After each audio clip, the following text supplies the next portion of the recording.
going to switch on over to that match.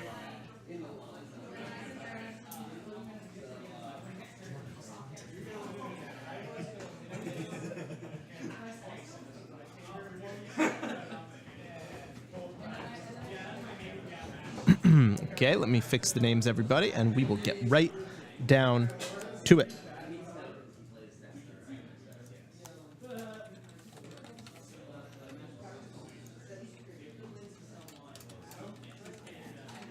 Dan Campbell has played our tournaments ever since we started. He was at the very first Titanium event, all the way back in January of 2017. He's top 8 a handful of them. Come very close a lot more times.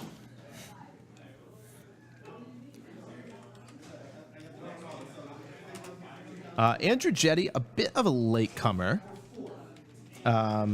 He started coming towards the end of 2017.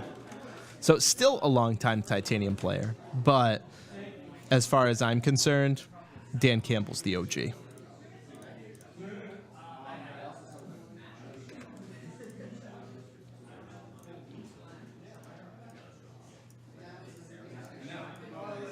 I think Dan Campbell top 8'd the second Titanium event ever in February, I want to say. February of 2017. So Dan going to be on the play, having gone 3-0-2 through the Swiss, 11 points. Andrew Jette going to be on the draw, the quarterfinals of the tournament. These players playing for a berth in the semis, as well as free entry to next week's 10K and some money.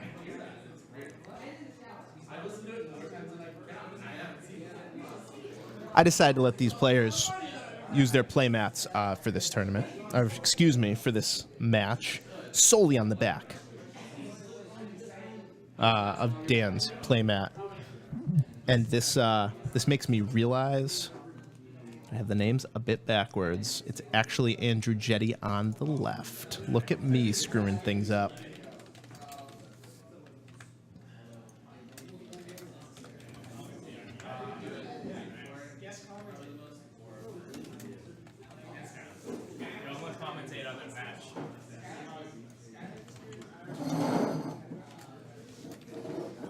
We have a conceder in the booth.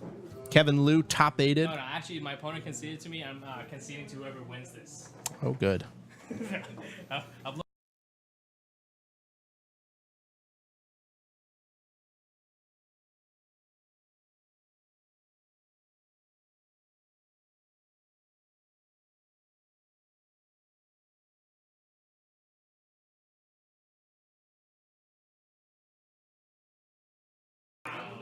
All right, so Kevin Liu joins us in the booth.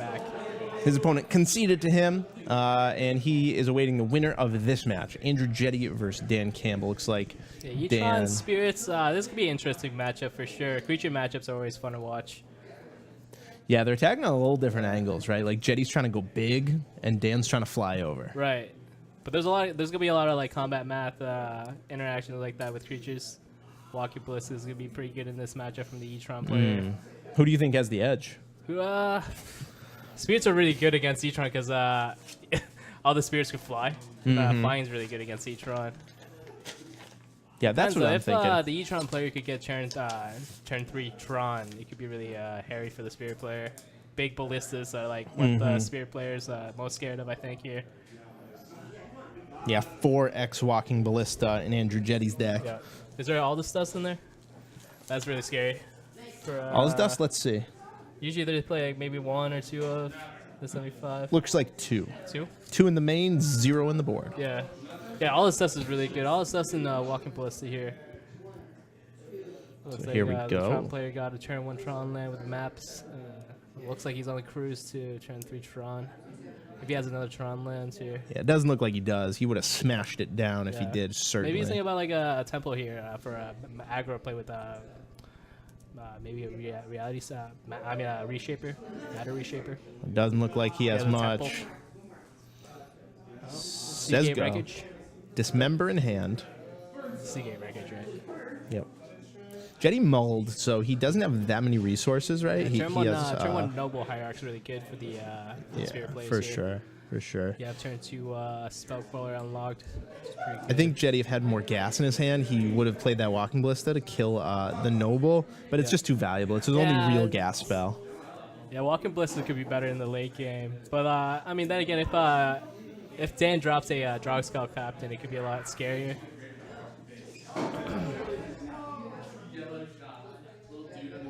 Here we have a Supreme Phantom. Dismember on the Supreme Phantom here. That's pretty good. Definitely worth a trade with the Dismember here before the Spirit board gets way too ridiculous.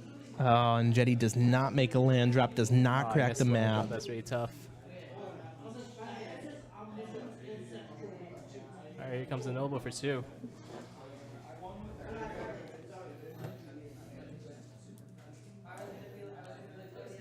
Yeah, the Noble attack for 2. Yeah, that's not bad.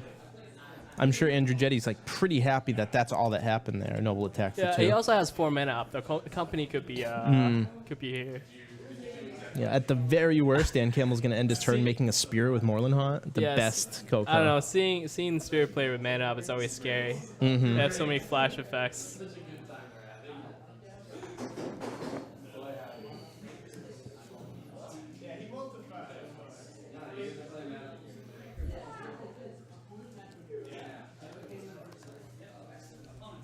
Yeah, I got really lucky in that top 8 cut. The tiebreakers, Yeah. I was 7 too. I wasn't 8, so that was cool. We called it, right? You know, you're going to be 7th, 8th, or 9th. Yeah. Oh, this is it. Here we go. Matter Reshaper. Moorland Haunt activation versus Matter Reshaper. Matter Reshaper doesn't really do too much in this matchup because it can't really block. That's the thing. Like flying is really good against the E-Tron player. Oh yeah, and in for 3 comes a single Spirit. Yep. 15 is Andrew. Moorland Haunt's gas Actually, right now. less than 15 because he dismembered. He's at 11, all the way at 11. Is I mean, Andrew the E-Tron Jette. player just needs the Tron land here, and he could just have a lot of answers to the board. All his stuff is just so good against, especially if he has like double like Drogskull Captain, where his board's unanswerable and stuff like that. All his dust cannot be Geist, Selfless Spirited. All his dust cannot be Spell Queller. Nope. Ouch. Nope. Yeah, all this is like key in this matchup. Oh, Coco in response to the attack. We knew that was on the horizon. 1, 2, 3, 4, 5, a 6. Oh, Drogskull Captain Spell Queller. That's really Ooh. And a free card. good. Yeah. So Drogskull Captain makes this pretty hairy for Andrew Jette. Even if he can deploy a giant Walking Ballista next turn, it might not be enough if Dan has another Drogskull. Yeah, Dan's board looks really good right now against the E-Tron player. I think the E-Tron player really just needs really needs all his dust right now. Walking Ballista to try to get him out of this. Like the Drogskull Captain might be even protected at this point, like with cards in his hand.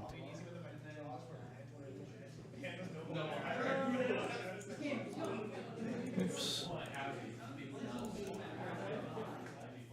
So there we go. Dan fetches up a forest. What's he going to play here? Phantasmal Image, copy, Drogskull. And that should do it unless there's a Dismember. That might make Andrew Jette dead. He's now at 7. No, not quite, I suppose. Yeah, this Drogskull Captain is still on the board. It's all top decks here, I guess. Yeah, double Dismember. That's pretty good in this matchup, though. You need to maybe a Walking Ballista over Matter Reshaper, maybe had a chance in this game. Noble Hierarchs is too good for creature decks. It's like Andrew Jette down to 2. What does he have? All this stuff's to it. Oh, is it? Ballista. Ballista Okay. for 4. You can ping down Drogskull. 1, 2. Ping down Image. Nope, not enough. 2 right now? Yeah, that's tough. Certainly not enough. He can take Drogskull and he still has the Spell Queller. Yeah, I mean, he's just dead on board, right? As long as Dan Campbell doesn't F6 through his attack phase, Yeah. Andrew Jette is DAD. Let's see it. Boom. Yep. 1, 2.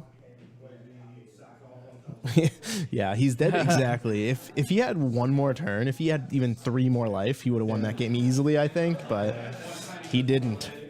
He missing a land was really big for him though in that game. Yeah, can't blame him for the keep. He had already mulled to 6. Two lands and a map. Right. It's pretty good.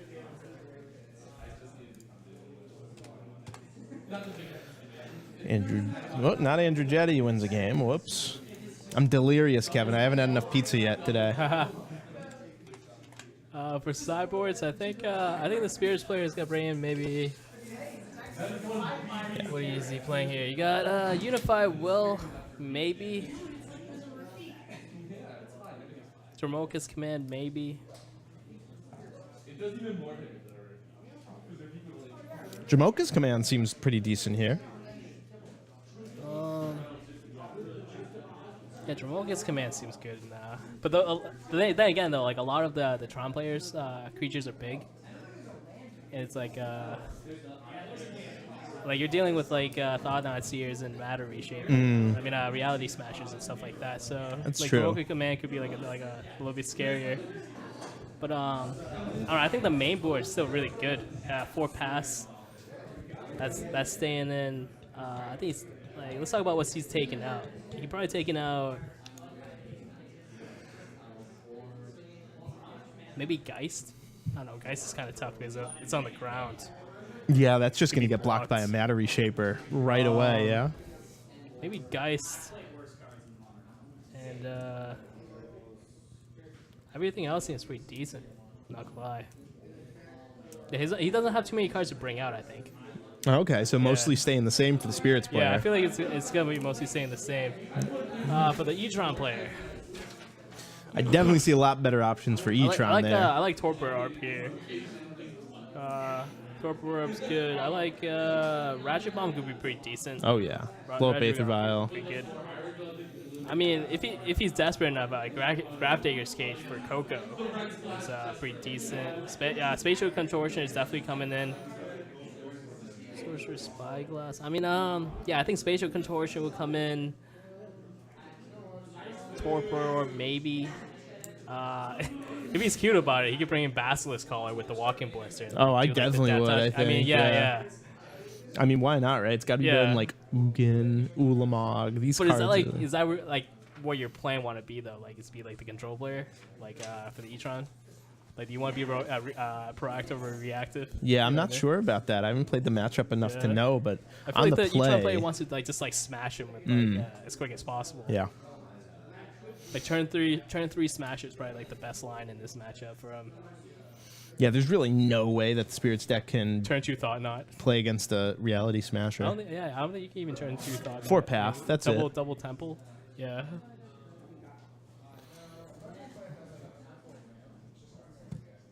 I think the Tron player just had a really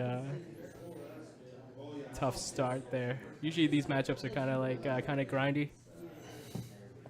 Yeah, E-Tron. Let's see if he can keep a 7-card hand here. Let's see if he can make a third land drop. You see a lot of E-Tron players nowadays, honestly. It's not. I don't think it's that bad. It's not that bad, but I mean, I think that's just like, I think the consensus of like the better aggro decks is human. Like, you're doing a lot of things that are like, that just like kind of like cost way too much to do. You know what I mean? It's like that like kind of like deters your like consistency. Whereas like humans kind of like in a way just does almost the same thing. Right. You know. Thought-Knot Seers is disruption, smashing with like Mantis Riders, Noble to get it. I mean, yeah, that deck is just so good. Humans are really good right now. I think humans could be even better than Junt as a fair deck. Like a better fair deck as Junt with like disruption wise, like Reflector Mage, Kite Sail, Meddling Mage, like over Thoughtseize, Inquisition. I don't know. It's hard to say. They come with beaters though, you know what I mean? It's like they're all just beat sticks. It's like, all right, like Metal Mage, 2/2 beat stick gets bigger. I think the difference is you can build your deck to beat humans if you really want to. You know, to beat Jund, it's like kind of hard. That's the thing about modern. Like sideboard's huge. You know what I mean? Like you could just like have like a bunch of removal spell in your deck and just not draw it though. You know. Humans could also like disrupt them. Like they're bringing like 2 or 3 Sin Collectors out of the board too. That with Kite Sail and Meddling Mage.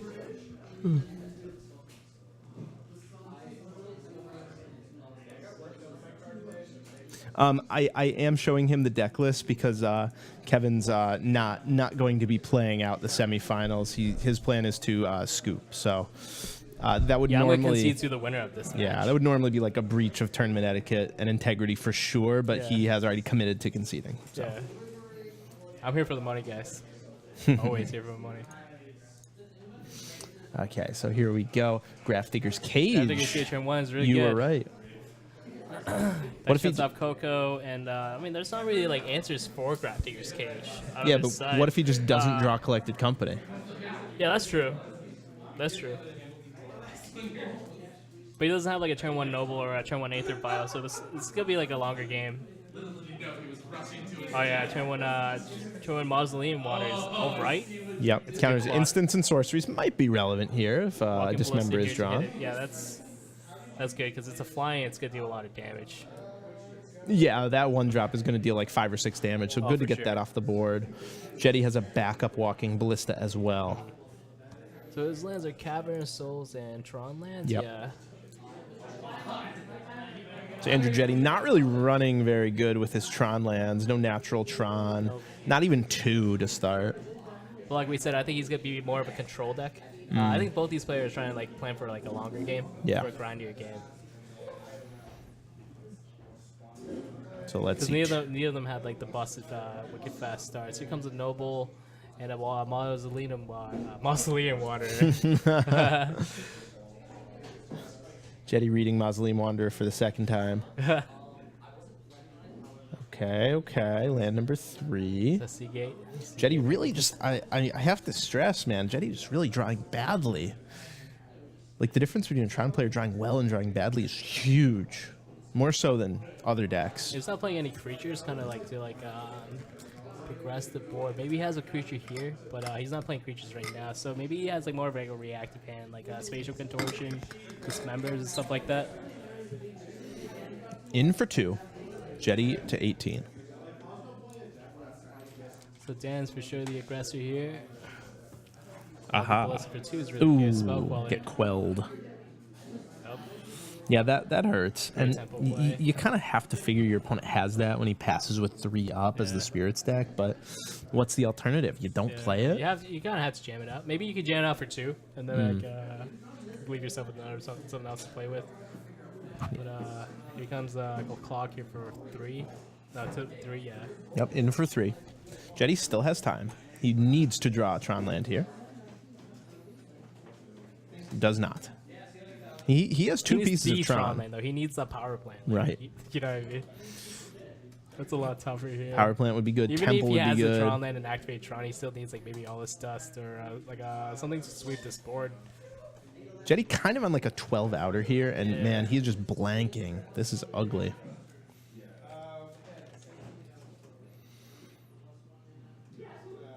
Yeah, he would really need something like a sweeper. Yeah, that's even tougher to play around with the Selfless Spirit now. In for 8 comes Dan. Oh, there's a map. Dan's definitely favored here. This spot. This is one of his 12 outs. Let's see if Dan can stop it. That might be too slow though. He's dead next turn, I think. If he has like a Lord. Well, Jette's at 8, and Dan right now has 5 points of damage. If he has a Lord next turn, it's game over. Yes. Any Lord will do it.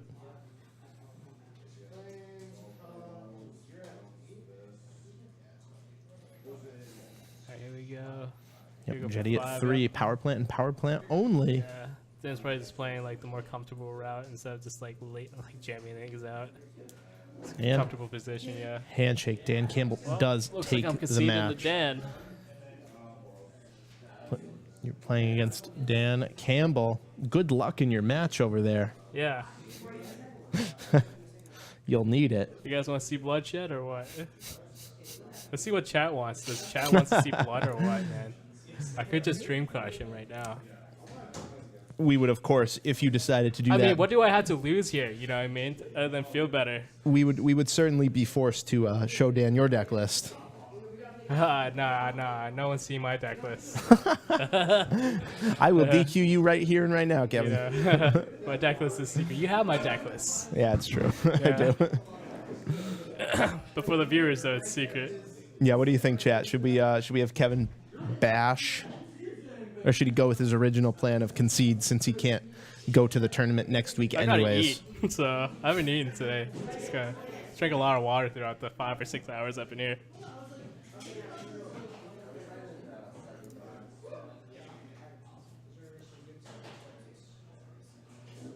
Yeah, but check out my list though, it's tight. Is it? Oh, look at it. It looks like pretty standard to me. Oh, are you serious, dude? Came with all the spice today. All day, dude. Let's see, Kevin Liu. Oh, geez, okay. You weren't kidding. Whoa. You weren't kidding. Hi. You were not kidding. 1 PN Kieran Nallar, 1 Spite Bellows, 1 Tireless Tracker, 1 Woodfall Primus, 3 Simeon Spirit Guide, 4 Through the Breach. Sure. This is wacky, man. Yo, settle down. This is wacky. Yo, I mean, like, it's what you gotta do. It's what I gotta do, you know what I mean? That's pretty good, right? No one scape shift in there. You summoners packed up your Woodfall Primus and you threw the breach that in? Blood Moons and stuff like that. I mean, like, I'm not that scared. I could turn 3 through the breach, Titan, through 18. Yeah. Rurik Thar, of course. Oh, yeah. Rurik Thar is, like, just been gas for me today. It helped me against, what I played for? I played against, Cheerios against Ben Riley earlier. I landed a Rurik Thar on him. It was like, really good. You can't lose if he didn't have Rurik he didn't have Echoing Truth. Like Echoing Truth is like is out in that situation, but it's like only a 1 or 2 of. Okay, it looks like Ryan Robinson is the other semifinalist, or is the other finalist, I should say, with Burn. Hey, Dan. Sorry. Dan. You can just go over to him. It's okay. Okay, thanks for coming. Appreciate it. Nice job today. Nice top 8. Very nice. Always a pleasure, Kevin.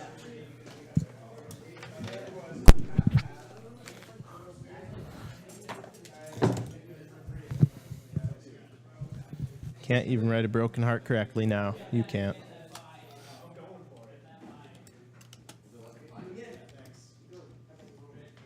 It's actually like this. That's actually a broken heart. As long as you follow it up with that. Right? I gave it the old college try to find Kevin Liu. Oh, he's right. He was right there. He left. He did not. He was just right here.